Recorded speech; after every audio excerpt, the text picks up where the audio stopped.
আসসালামু আলাইকুম আপুরা, আপনারা সবাই কেমন আছেন? আশা করি সবাই ভালো আছেন। আজকে আমি ডিম দিয়ে আলুর ডাল দিয়ে রান্না করব।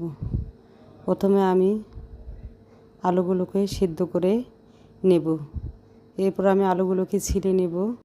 আলুগুলোকে আমি হাত দিয়ে ম্যাশ করে নেব। এই মশলাগুলো দিয়ে আমি আলুর ডাল ডিম রান্না করব। প্রথমে একটা চুলার মধ্যে কড়াই বসিয়ে দিব, তেল দিয়ে দিব।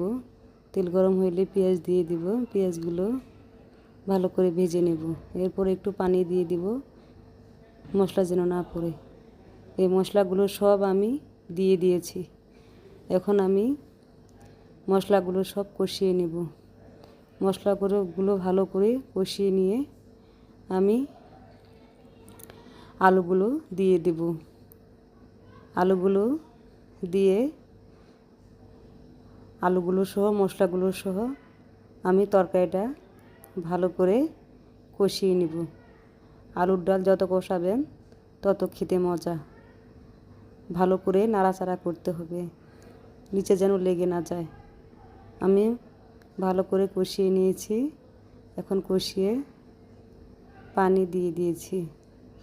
দিয়ে এখন আমি ডালগুলো নাড়াচাড়া করে দিব,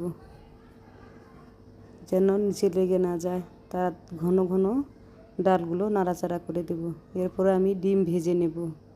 কড়াইতে একটা তেল দিয়ে দিব। তেল দিয়ে ডিমগুলো দিয়ে দেব। ডিম ভেজে নেব।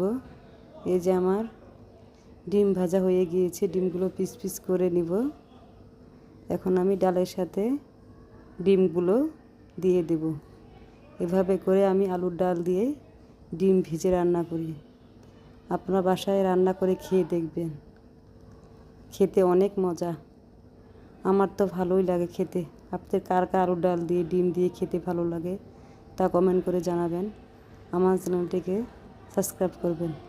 এই যে আমার রান্না হয়ে গিয়েছে, আমি উঠিয়ে ফেলেছি। আমার কথায় যদি কোনো ভুল ত্রুটি হয় তাহলে ক্ষমা করে দিবেন। ক্ষমা